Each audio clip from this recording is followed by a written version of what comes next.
Class 7th इस वार के syllabus का साडा लास्ट चैप्टर है साइंस का बिजली धारा अते इसके प्रभाव।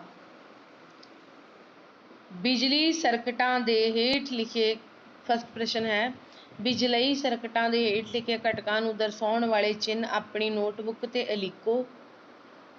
किदा लिखना है? जोड़न वाली तार, स्विच ऑफ की स्थिति विच, बिजलई बल्ब बिजली सैल, स्विच ऑन की स्थिति। ये डायग्राम आपां बनाउणियां ने। ये लैसन दे विच बच्चों डायग्रामां की की महत्ता आ? जदों तुसीं प्रश्न करने आ उहदे विच बल्ब नहीं बनाया जाएगा पूरा, सिर्फ उहदा प्रतीक बनाया जाएगा। इस तरह सैल तुसीं देखिया होना, बिजलई सैल नूं ध्यान नाल देखो। ਇਹਦੇ ਵਿੱਚ ਆਪਾਂ स्ट्रेट लाइन मारनी आ, फिर एक वड्डी डंडी बनाउणी आ, एक छोटी बनाउणी आ, फिर लाइन। ये है बिजलई सैल का प्रतीक। दूसरा बल्ब तुसीं आम देखिया होना, ਇਹਦੇ ਵਿੱਚ गोला जिहा मार के ਵਿੱਚ फिलामेंट शो कर देनी आ। इसे तरह स्विच किवें बनाउणा आ, जिवें सेफ्टी पिन नहीं हुंदे बक्सूवे उदां दा अद्धे खुले मूँह वाला। जदों ਉਹ ऑन करता, ऑन का मतलब कि जदों तुसीं तारां दी फिटिंग कर दिंदे हो, स्विच तां ही ऑन हुंदा है।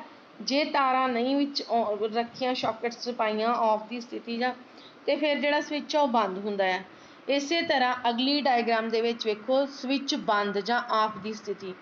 ਇਹਦੇ ਵਿੱਚ ਤੁਸੀਂ एक लाइन नूं दूसरी दे नाल जोड़ना नहीं है, डॉट्स लाइयां जिथे इत्थे ओपन रखना है। जदों स्विच ऑन आ उदों पूरी लाइन स्ट्रेट मारनी आ, कितों टुट्टी नहीं बनानी। जदों ऑफ आ उदों टुट्टी बनानी आ। उस तो बाद है बैटरी। बैटरी जिहड़ी आ बच्चों ये 3-4 सैल्लां नूं मिला के बनदी आ, मतलब एक सैल नूं दूसरे नाल जोड़ो तो बैटरी बन जाती। वो तुहाडी मर्जी आ 3 सैल्लां वाली बनाउणी, 4 वाली बनाउणी आ। जिवें जिवें आपां सैल वधाई जाने पावर वधी जाती है। हुण बैटरी जिवें फोटो दिखाई आ 2 सैल्लां वाली, तो ये विच तुसीं 2 सैल जोड़ने आ, 2 नहीं सॉरी 3 वाली, तो तुसीं 3 सैल जोड़ने आ। मतलब जिन्ने सैल्लां वाली आ उन्ने सैल जोड़ देने। ਜਿਹੜਾ ਸੈੱਲ ਦਾ ਪ੍ਰਤੀਕ ਆ ਉਹਨੂੰ ਹੀ ਬਣਾ ਦੇਣਾ ਇੱਕ ਦੂਸਰੇ ਨਾਲ ਜੋੜ ਕੇ। ਜੋੜਕ ਤਾਰ ਜਿਹੜੀ ਉਹਨੂੰ ਕਿਵੇਂ ਬਣਾਈਦਾ, ਜਿਵੇਂ ਫੁੱਟੇ ਨਾਲ ਸਿੱਧੀ ਲਾਈਨ ਮਾਰੀ ਦੀ ਨਾ, ਉਹ ਸਿੰਬਲ ਆ ਜੋੜਕ ਤਾਰ ਦਾ। ਇਸੇ ਤਰ੍ਹਾਂ ਅਗਲਾ ਪ੍ਰਸ਼ਨ ਚਿੱਤਰ 14.21 ਵਿੱਚ ਦਰਸਾਏ ਗਏ ਬਿਜਲੀ ਸਰਕਟ ਨੂੰ ਦਰਸਾਉਣ ਲਈ ਸਰਕਟ ਖਿੱਚੋ। ਹੁਣ ਸਰਕਟ ਤੇ ਬਣਾਤਾ ਇੱਕ ਸੈੱਲ ਆ, ਇੱਕ ਸਾਈਡ ਤੇ ਬਲਬ ਲਗਾਇਆ ਹੋਇਆ, ਇੱਕ ਸਾਈਡ ਤੇ ਬਕਸੂਆ ਲਗਾਇਆ ਹੋਇਆ। ਇਹਨੂੰ ਤੁਸੀਂ ਗ੍ਰਾਫਿਕਲੀ ਕਿਵੇਂ ਦੱਸੋਗੇ? ਇੱਕ ਗੱਲ ਤੁਸੀਂ ਧਿਆਨ ਨਾਲ ਰੱਖਣੀ, ਜਿਹੜਾ ਇਹਦੇ 'ਚ ਸਵਿਚ ਆ ਨਾ ਬੱਚਿਓ ਉਹ ਆਫ ਦੀ ਸਥਿਤੀ 'ਚ ਆ। ਜਦੋਂ ਸਵਿਚ ਆਫ ਆ ਤੇ ਉਦੋਂ ਜਿਹੜੀ ਲਾਈਨ ਆ ਉਹਦਾ ਮੂੰਹ ਖੁੱਲਾ ਰੱਖਣਾ, ਬੰਦ ਨਹੀਂ। ਤੁਹਾਨੂੰ ਇੱਦਾਂ ਦਾ ਸਰਕਟ ਬਣਾਇਆ ਦਿਖਾਇਆ ਜਾਏਗਾ, ਉਹਦੇ ਤੋਂ ਤੁਸੀਂ ਪ੍ਰਤੀਕ ਵਾਲਾ ਜਿਹੜਾ ਉਹ ਆਪ ਬਣਾਉਣਾ ਹੈ। ਸੈੱਲ ਦੀ ਜਗ੍ਹਾ ਤੇ ਤੁਸੀਂ ਇੱਕ ਲਾਈਨ ਵੱਡੀ ਇੱਕ ਛੋਟੀ ਮਾਰਨੀ ਆ, ਬਲਬ ਦੀ ਜਗ੍ਹਾ ਤੇ ਗੋਲਾ ਪਾ ਕੇ ਉਹਦੇ ਵਿੱਚ ਲਿਗਾਮੈਂਟ ਜੀ ਸ਼ੋ ਕਰ ਦੇਣੀ ਆ ਤਾਰ। ਫਿਰ ਜਿਹੜੀਆਂ ਜੋੜਕ ਤਾਰਾਂ ਆ ਉਹਨਾਂ ਨੂੰ ਬਿਲਕੁਲ ਸਕੁਏਅਰ ਸ਼ੇਪ ਸਿੱਧਾ ਸਿੱਧਾ ਜੋੜਨਾ ਹੈ। ਤੇ ਜਿਹੜਾ ਸਵਿਚ ਆ ਉਹਦੇ ਸਾਈਡਾਂ ਤੇ 2 ਮੋਟੀਆਂ ਮੋਟੀਆਂ ਬਿੰਦੀਆਂ ਲਗਾ ਕੇ ਸੈਂਟਰ ਦੇ ਵਿੱਚੋਂ ਲਾਈਨ, ਜੇ ਸਵਿਚ ਆਫ ਆ ਤੇ ਖੋਲ ਦੇਣਾ, ਔਨ ਆ ਤੇ ਜੋੜ ਦੇਣਾ। ਅਗਲਾ ਪ੍ਰਸ਼ਨ ਹੈ ਚਿੱਤਰ 14.22 ਵਿੱਚ 4 ਸੈੱਲ ਦਿਖਾਏ ਗਏ ਹਨ। ਰੇਖਾਵਾਂ ਖਿੱਚ ਕੇ ਦਿਖਾਓ ਕਿ 4 ਸੈੱਲਾਂ ਦੇ ਟਰਮੀਨਲ ਨੂੰ ਤਾਰਾਂ ਦੁਆਰਾ ਜੋੜ ਕੇ ਤੁਸੀਂ ਬੈਟਰੀ ਕਿਵੇਂ ਬਣਾਓਗੇ? ਇੱਕ ਗੱਲ ਯਾਦ ਰੱਖਣੀ, ਤੁਸੀਂ ਹਮੇਸ਼ਾ ਸੈੱਲ ਦਾ ਜਿਹੜਾ ਧਨ ਵਾਲਾ ਸਿਰਾ, ਮਤਲਬ ਜਿਹਦੇ ਉੱਤੇ ਜੋੜ ਦਾ ਨਿਸ਼ਾਨ ਆ, ਪਲੱਸ ਦਾ ਨਿਸ਼ਾਨ ਆ, ਉਹਨੂੰ ਹਮੇਸ਼ਾ ਘਟਾਓ ਦੇ ਨਿਸ਼ਾਨ ਨਾਲ ਜੋੜਨਾ ਹੈ, ਔਰ ਜਿਹੜਾ ਘਟਾਓ ਦਾ ਨਿਸ਼ਾਨ ਆ ਉਹਨੂੰ ਜਮਾ ਦੇ ਨਿਸ਼ਾਨ ਨਾਲ ਜੋੜਨਾ ਹੈ। ਇਹ ਪ੍ਰਯੋਗ ਤੁਸੀਂ ਆਪਣੇ ਟੀਵੀ ਵਾਲੇ ਰਿਮੋਟ ਤੋਂ ਵੀ ਦੇਖ ਸਕਦੇ ਹੋ। ਜਦੋਂ ਟੀਵੀ ਦੇ ਰਿਮੋਟ ਦੇ ਵਿੱਚ ਦੋਨੋਂ ਸੈੱਲ ਤੁਸੀਂ ਜਮਾ ਵਾਲੇ ਨਿਸ਼ਾਨ ਵੱਲ ਕਰ ਦਿੰਦੇ ਹੋ, ਟੀਵੀ ਨਹੀਂ ਚੱਲਦਾ। ਜਦੋਂ ਦੋਨੋਂ ਸੈੱਲਾਂ ਦਾ ਨਿਸ਼ਾਨ ਘਟਾਓ ਕਰ ਦਿੰਦੇ ਹੋ ਤਦ ਵੀ ਨਹੀਂ ਚੱਲਦਾ। ਟੀਵੀ ਦਾ ਰਿਮੋਟ ਉਦੋਂ ਚੱਲਦਾ ਆ ਜਦੋਂ ਇੱਕ ਸਾਈਡ ਜਮਾ ਵਾਲੀ ਹੋਵੇ, ਇੱਕ ਘਟਾਓ ਵਾਲੀ ਹੋਵੇ, ਦੋਨਾਂ ਸੈੱਲਾਂ ਦੀ ਬਰਾਬਰ ਨਾ ਹੋਵੇ।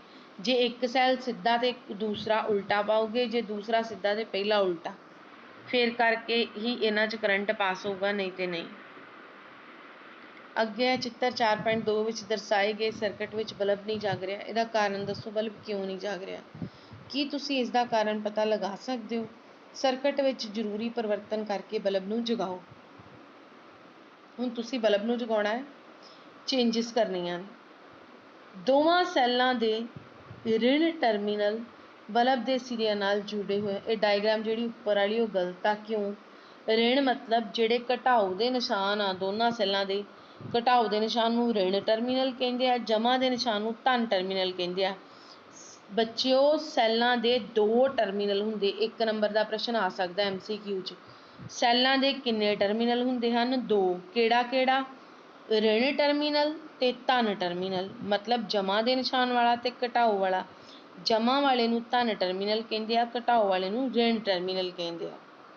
ਤੇ ਉੱਪਰ ਵਾਲੀ ਡਾਇਗਰਾਮ ਗਲਤ ਆ, ਕਿਉਂਕਿ ਇਹਦੇ ਵਿੱਚ ਦੋਨੋਂ ਜਿਹੜੇ ਸਿਰੇ ਹੈਗੇ ਆ ਉਹ ਸੇਮ ਟਰਮੀਨਲ ਵਾਲੇ ਜੁੜੇ ਹੋਏ ਆ, ਤੇ ਇਸ ਕਰਕੇ ਇਹ ਬਲਬ ਨਹੀਂ ਜਗ ਰਿਹਾ। ਜੇ ਆਪਾਂ ਇਹ ਡਾਇਗਰਾਮ ਨੂੰ ਸਹੀ ਕਰਕੇ ਬਣਾਉਣਾ ਹੋਵੇ ਤੇ ਇੱਕ ਸੈੱਲ ਦਾ ਪਲੱਸ ਵਾਲਾ ਨਿਸ਼ਾਨ ਲਓ, ਇੱਕ ਦਾ ਘਟਾਓ ਵਾਲਾ, ਤੇ ਬਲਬ ਜਗ ਜਾਏਗਾ। ਹੁਣ ਬਿਜਲੀ ਧਾਰਾ ਦੇ ਚੁੰਬਕੀ ਪ੍ਰਭਾਵ ਦੱਸਣੇ ਆ। ਕੋਈ 2 ਪ੍ਰਭਾਵਾਂ ਦੇ ਨਾਂ ਲਿਖਣੇ। ਵੈਸੇ ਤੁਹਾਨੂੰ ਬੁੱਕ 'ਚ 3 ਪੜ੍ਹਾਏ ਹੋਏ ਆ, ਚੁੰਬਕੀ ਪ੍ਰਭਾਵ, ਰਸਾਇਣਿਕ ਪ੍ਰਭਾਵ ਤੇ ਤਾਪਨ ਪ੍ਰਭਾਵ। ਤੁਸੀਂ ਕਿਸੇ ਵੀ 2 ਦਾ ਨਾਂ ਲਿਖ ਸਕਦੇ ਹੋ। ਜਦੋਂ ਕਿਸੇ ਤਾਰ ਵਿੱਚੋਂ ਬਿਜਲੀ ਧਾਰਾ ਲੰਘਾਉਣ ਤੇ ਸਵਿੱਚ ਨੂੰ ਆਫ ਕਰਦੇ ਹਾਂ ਤਾਂ ਤਾਰ ਦੇ ਨੇੜੇ ਰੱਖੀ ਚੁੰਬਕੀ ਸੂਈ ਆਪਣੇ ਉੱਤਰ ਦੱਖਣ ਸਥਿਤੀ ਤੋਂ ਵਿਖੇਪਕ ਹੋ ਜਾਂਦੀ ਹੈ। ਸਪਸ਼ਟ ਕਰੋ। ਜਦੋਂ ਤੁਸੀਂ ਕਰੰਟ ਪਾਸ ਕਰਦੇ ਹੋ ਕਿਸੇ ਸਵਿੱਚ 'ਚੋਂ ਜਿਹਦੇ ਨੇੜੇ ਤੁਸੀਂ ਚੁੰਬਕੀ ਸੂਈ ਰੱਖੀ ਹੋਈ ਆ, ਤੇ ਉਹ ਜਿਹੜੀ ਚੁੰਬਕੀ ਸੂਈ ਆ ਉਹ ਘੁੰਮਣਾ ਸ਼ੁਰੂ ਕਰ ਦਿੰਦੀ। ਕਿਉਂ? ਜਦੋਂ ਤਾਰ ਵਿੱਚੋਂ ਕਰੰਟ ਲੰਘਦਾ ਹੈ ਤਾਂ ਉਸ ਦੇ ਆਲੇ ਦੁਆਲੇ ਚੁੰਬਕੀ ਖੇਤਰ ਪੈਦਾ ਹੋ ਜਾਂਦਾ ਹੈ। ਇਸ ਕਰਕੇ ਨੇੜੇ ਰੱਖੀ ਹੋਈ ਚੁੰਬਕੀ ਸੂਈ ਘੁੰਮਣਾ ਸ਼ੁਰੂ ਕਰ ਦਿੰਦੀ ਹੈ ਜਾਂ ਵਿਖੇਪਿਤ ਹੋ ਜਾਂਦੀ ਹੈ, ਇੱਕੋ ਹੀ ਗੱਲ ਆ। ਕਰੰਟ ਦੇ ਇਸ ਪ੍ਰਭਾਵ ਨੂੰ ਬਿਜਲੀ ਦਾ ਚੁੰਬਕੀ ਪ੍ਰਭਾਵ ਕਹਿੰਦੇ ਹਨ। ਜੇ ਚਿੱਤਰ 14.24 ਵਿੱਚ ਦਿਖਾਏ ਗਏ ਬਿਜਲੀ ਸਰਕਟ ਵਿੱਚ ਸਵਿੱਚ ਨੂੰ ਆਫ ਕੀਤਾ ਜਾਵੇ ਤਾਂ ਕੀ ਚੁੰਬਕੀ ਸੂਈ ਵਿਖੇਪਿਤ ਹੋਵੇਗੀ? ਨਹੀਂ, ਕਿਉਂਕਿ ਉਹਦੇ ਵਿੱਚ ਚੁੰਬਕੀ ਖੇਤਰ ਹੀ ਨਹੀਂ ਪੈਦਾ ਹੋਣਾ। ਚੁੰਬਕੀ ਸੂਈ ਨੇ ਉਦੋਂ ਵਿਖੇਪਿਤ ਹੋਣਾ ਵਾ ਜਦੋਂ ਉਹਦੇ ਆਲੇ ਦੁਆਲੇ ਚੁੰਬਕੀ ਖੇਤਰ ਬਣਿਆ ਹੋਏ, ਤੇ ਇਹ ਜਿਹੜੀ ਸੂਈ ਆ ਇਹਨੂੰ ਕੁਛ ਨਹੀਂ ਹੋਊਗਾ। ਚੁੰਬਕੀ ਸੂਈ ਨੂੰ ਇਹ ਤਦ ਹੀ ਵਿਖੇਪਿਤ ਹੋਊਗੀ ਜਦੋਂ ਇਹਦੇ ਆਲੇ ਦੁਆਲੇ ਚੁੰਬਕੀ ਖੇਤਰ ਪੈਦਾ ਹੋਊਗਾ। ਚੁੰਬਕੀ ਖੇਤਰ ਤਾਂ ਹੀ ਪੈਦਾ ਹੋਊਗਾ ਜਿਸ ਵਿੱਚ ਔਨ ਆ, ਮਤਲਬ ਕਰੰਟ ਜਾ ਰਿਹਾ। ਜੇ ਕਰੰਟ ਹੀ ਨਹੀਂ ਜਾ ਰਿਹਾ ਤੇ ਫਿਰ ਚੁੰਬਕੀ ਸੂਈ ਕਿਵੇਂ ਵਿਖੇਪਿਤ ਹੋਊਗੀ? ਅੱਗੇ ਹੈ ਬੱਚਿਓ ਖਾਲੀ ਥਾਵਾਂ। ਬਿਜਲੀ ਸੈੱਲ ਦੇ 2 ਚਿੰਨ੍ਹ ਲੱਗੇ ਹੁੰਦੇ ਹਨ। ਇੱਕ ਲੰਬੀ ਰੇਖਾ ਵਾਲਾ ਹੁੰਦਾ ਹੈ ਤੇ ਇੱਕ ਪਲੱਸ ਦੇ ਨਿਸ਼ਾਨ ਵਾਲਾ। ਜਿਹੜੀ ਲੰਬੀ ਰੇਖਾ ਹੁੰਦੀ ਆ, ਬਿਲਕੁਲ ਬੱਚਿਓ ਇੱਥੇ ਗਲਤ ਲਿਖਿਆ ਹੋਇਆ, ਤੁਸੀਂ ਧਨ ਦੀ ਜਗ੍ਹਾ ਰਿਣ ਟਰਮੀਨਲ ਕਰਨਾ, ਕਿਉਂਕਿ ਜਿਹੜੀ ਲੰਬੀ ਰੇਖਾ ਆ ਉਹ ਰਿਣ ਟਰਮੀਨਲ ਹੁੰਦੀ ਆ, ਜਿਹੜੀ ਜਮਾ ਦੇ ਨਿਸ਼ਾਨ ਵਾਲੀ ਹੁੰਦੀ ਆ ਉਹ ਧਨ ਟਰਮੀਨਲ ਹੁੰਦੀ ਆ। 2 ਜਾਂ ਵੱਧ ਬਿਜਲੀ ਸੈੱਲਾਂ ਨੂੰ ਜੋੜਨ ਤੇ ਕੀ ਬਣਦਾ ਹੈ? ਬੈਟਰੀ। ਜਦੋਂ ਕਿਸੇ ਹੀਟਰ ਨੂੰ ਔਨ ਕਰਦੇ ਹਾਂ ਤਾਂ ਇਸ ਦਾ ਫਿਲਾਮੈਂਟ ਲਾਲ ਹੋ ਜਾਂਦਾ ਹੈ। ਕਈ ਵਾਰੀ ਜਦੋਂ ਇਲੈਕਟ੍ਰੀਸਿਟੀ ਦੀ ਜ਼ਿਆਦਾ ਸਪਲਾਈ ਆਉਂਦੀ ਆ, ਤੁਸੀਂ ਵੇਖਿਆ ਹੋਣਾ ਬਲਬ ਵਿਚਲੀ ਤਾਰ ਕੜਕ ਕਰਕੇ ਟੁੱਟ ਜਾਂਦੀ ਆ। ਉਹ ਜਿਹੜੀ ਤਾਰ ਟੁੱਟਦੀ ਆ ਉਹਨੂੰ ਫਿਲਾਮੈਂਟ ਕਹਿੰਦੇ ਆ, ਕਿਉਂਕਿ ਉਹ ਜ਼ਿਆਦਾ ਗਰਮ ਹੋ ਜਾਂਦੀ ਹੈ, ਇੱਕਦਮ ਲਾਲ ਹੋ ਜਾਂਦੀ ਹੈ। ਬਿਜਲਈ ਧਾਰਾ ਦੇ ਤਾਪਨ ਪ੍ਰਭਾਵ ਤੋਂ ਆਧਾਰਿਤ ਸੁਰੱਖਿਆ ਜੁਗਤ ਨੂੰ ਡੈਸ਼ ਕਹਿੰਦੇ ਹਨ। ਤੁਹਾਡੇ ਘਰਾਂ ਦੇ ਵਿੱਚ ਜਿਹੜੇ ਮੀਟਰ ਆ ਉਹਨਾਂ ਦੇ ਵਿੱਚ ਤੁਸੀਂ ਵੇਖਿਆ ਹੋਣਾ ਫਿਊਜ਼ ਲੱਗੇ ਹੁੰਦੇ ਆ। ਉਹਨਾਂ ਦਾ ਕੀ ਕੰਮ ਆ? ਉਹ ਜਦੋਂ ਕਈ ਵਾਰੀ ਬਿਜਲੀ ਦਾ ਝਟਕਾ ਲੱਗਦਾ, ਮਤਲਬ ਇੱਕਦਮ ਪਾਵਰ ਸਪਲਾਈ ਔਨ ਹੁੰਦੀ ਆ ਤੇ ਉਹ ਜਿਹੜੇ ਫਿਊਜ਼ ਲੱਗੇ ਹੁੰਦੇ ਆ ਉਹ ਜਲ ਜਾਂਦੇ ਆ, ਪਰ ਮੀਟਰ ਨੂੰ ਕੋਈ ਨੁਕਸਾਨ ਨਹੀਂ ਪੈਂਦਾ ਤੇ ਆਪਾਂ ਫਿਊਜ਼ ਚੇਂਜ ਕਰ ਲੈਂਦੇ ਹਾਂ। ਤੇ ਇਸ ਕਰਕੇ ਅਸੀਂ ਕਹਿ ਸਕਦੇ ਹਾਂ ਕਿ ਜਿਹੜਾ ਬਿਜਲੀ ਧਾਰਾ ਦਾ ਤਾਪਨ ਪ੍ਰਭਾਵ ਆ ਉਹਦੀ ਸੁਰੱਖਿਆ ਵਾਸਤੇ ਜਿਹੜੀ ਚੀਜ਼ ਲਗਾਈ ਜਾਂਦੀ ਉਹਨੂੰ ਫਿਊਜ਼ ਕਹਿੰਦੇ ਆ। ਅੱਗੇ ਹੈ ਠੀਕ ਜਾਂ ਗਲਤ ਲਿਖੋ। 2 ਸੈੱਲਾਂ ਨੂੰ ਬੈਟਰੀ ਬਣਾਉਣ ਦੇ ਲਈ ਇੱਕ ਸੈੱਲ ਦੇ ਰਿਣ ਟਰਮੀਨਲ ਨੂੰ ਦੂਜੇ ਸੈੱਲ ਦੇ ਰਿਣ ਨਾਲ ਜੋੜਿਆ ਜਾਂਦਾ ਹੈ। ਗਲਤ। ਜਦੋਂ ਤੱਕ ਧਨ ਤੇ ਰਿਣ ਨਹੀਂ ਆਪਸ 'ਚ ਜੁੜਦੇ ਕਰੰਟ ਨਹੀਂ ਪੈਦਾ ਹੁੰਦਾ। ਕਰੰਟ ਨਹੀਂ ਪੈਦਾ ਹੋਊਗਾ ਤੇ ਜਿਹੜੀ ਬੈਟਰੀ ਆ ਉਹ ਫੰਕਸ਼ਨ ਨਹੀਂ ਕਰੂਗੀ। ਹੁਣ ਅਸੀਂ ਬੈਟਰੀ ਬਣਾਉਣੀ ਆ ਸੈੱਲਾਂ ਨੂੰ ਜੋੜ ਕੇ, ਤੇ ਜੇ ਸੈੱਲ ਆਪਾਂ ਸਹੀ ਜੋੜਿਆ ਤੇ ਤਾਂ ਹੀ ਬੈਟਰੀ ਚੱਲੂਗੀ।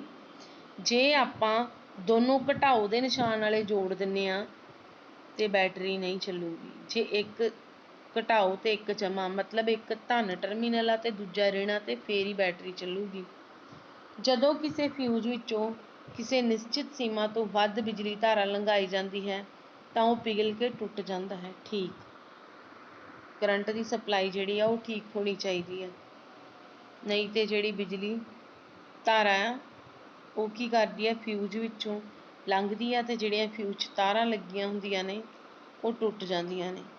ਬਿਜਲਈ ਚੁੰਬਕ ਚੁੰਬਕੀ ਪਦਾਰਥਾਂ ਨੂੰ ਆਕਰਸ਼ਿਤ ਨਹੀਂ ਕਰਦਾ। ਗਲਤ, ਕਿਉਂਕਿ ਜਿਹੜਾ ਬਿਜਲਈ ਚੁੰਬਕ ਹੁੰਦਾ ਵਾ ਉਹ ਚੁੰਬਕੀ ਪਦਾਰਥਾਂ ਨੂੰ ਆਪਣੇ ਵੱਲ ਖਿੱਚਦਾ ਹੈ।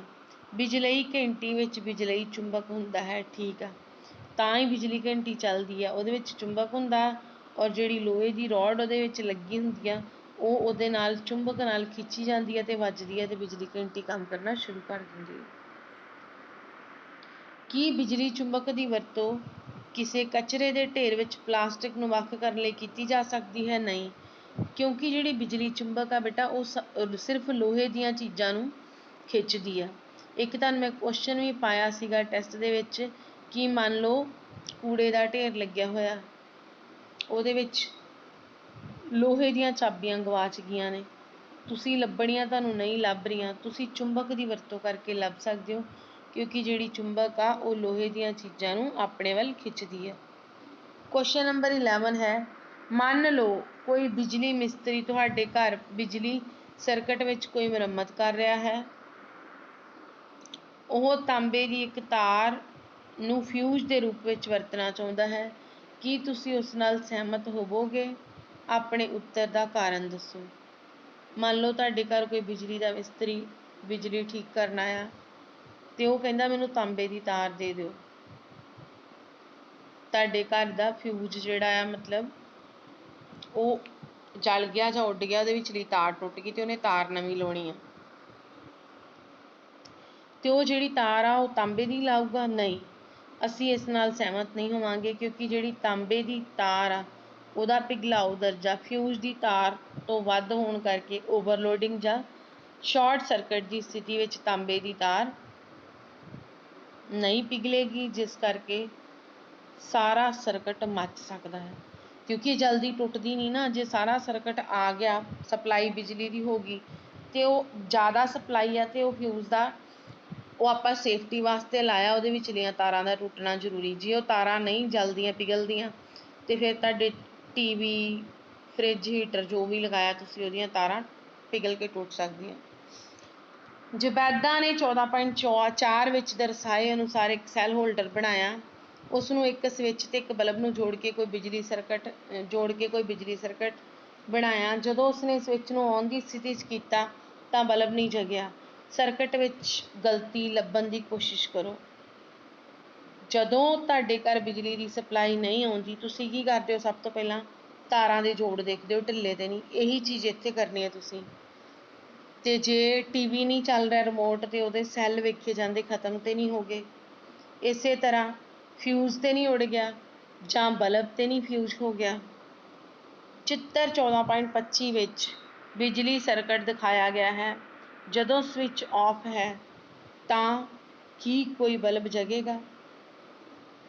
ਜਦੋਂ ਸਵਿੱਚ ਆਫ ਆ ਮਤਲਬ ਸੁੱਚ ਬੰਦ ਕੀਤਾ ਹੋਇਆ ਤੁਸੀਂ, ਬਲਬ ਤੇ ਉਦੋਂ ਜਗ ਹੀ ਨਹੀਂ ਸਕਦਾ ਕਿਉਂਕਿ ਕਰੰਟ ਦੀ ਸਪਲਾਈ ਨਹੀਂ ਹੋ ਰਹੀ। ਜਦੋਂ ਸਵਿੱਚ ਨੂੰ ਔਨ ਦੀ ਸਥਿਤੀ 'ਚ ਰੱਖਿਆ ਜਾਂਦਾ ਹੈ ਤਾਂ ਬਲਬ A, B, C ਦੇ ਜਗਣ ਦਾ ਕ੍ਰਮ ਕੀ ਹੋਵੇਗਾ? ਸਭ ਤੋਂ ਪਹਿਲਾਂ ਕਿਹੜਾ ਬਲਬ ਜਗੇਗਾ? A, B, C ਕਿ ਸਾਰੇ ਇਕੱਠੇ? ਸਾਰੇ ਇਕੱਠੇ ਚੱਲਣਗੇ, ਕਿਉਂਕਿ ਜਿਹੜੀ ਬਿਜਲੀ ਧਾਰਾ ਵਾ ਉਹ ਇੱਕਦਮ ਸਾਰਿਆਂ ਦੇ ਵਿੱਚ ਕਰੰਟ ਸਪਲਾਈ ਕਰੇਗੀ। ਹੁਣ ਬੱਚਿਓ ਇਹਦੇ ਨਾਲ ਤੁਹਾਡਾ ਸਿਲੇਬਸ ਜਿਹੜਾ ਆ ਉਹ ਖਤਮ ਹੋ ਗਿਆ। ਤੁਸੀਂ ਆਪ ਇਹਨਾਂ 4 ਲੈਸਨਾਂ ਦੀ ਚੰਗੀ ਤਰ੍ਹਾਂ ਰਿਵੀਜ਼ਨ ਕਰਨੀ ਆ ਔਰ ਜਿਹੜੇ 4 ਲੈਸਨ ਪਹਿਲਾਂ ਤੁਸੀਂ ਕਾਪੀਆਂ 'ਤੇ ਕੀਤੇ ਹੋਏ ਸੀਗੇ April, May, June ਦੇ ਸਿਲੇਬਸ ਦੇ ਵਿੱਚ, ਉਹ ਵੀ ਤੁਸੀਂ ਰਿਵਾਈਜ਼ ਜ਼ਰੂਰ ਕਰ ਲੈਣੇ ਆ ਇੱਕ ਵਾਰੀ। ਇਹ ਸਾਰਿਆਂ ਦਾ ਪੇਪਰ ਹੋਣਾ ਕੱਲ੍ਹ। Best of luck to all. ਪੜ੍ਹਨਾ ਜ਼ਰੂਰ ਆ ਸਾਰਿਆਂ ਨੇ। ਸੈਂਪਲ ਪੇਪਰ ਇੱਕ ਭੇਜ ਦਿੰਦੀ ਆ, ਉਹਨੂੰ ਜ਼ਰੂਰ ਇਹ ਵੀਡੀਓ ਸੁਣ ਕੇ ਚੰਗੀ ਤਰ੍ਹਾਂ ਫਿਰ ਹੱਲ ਕਰ ਲਓ।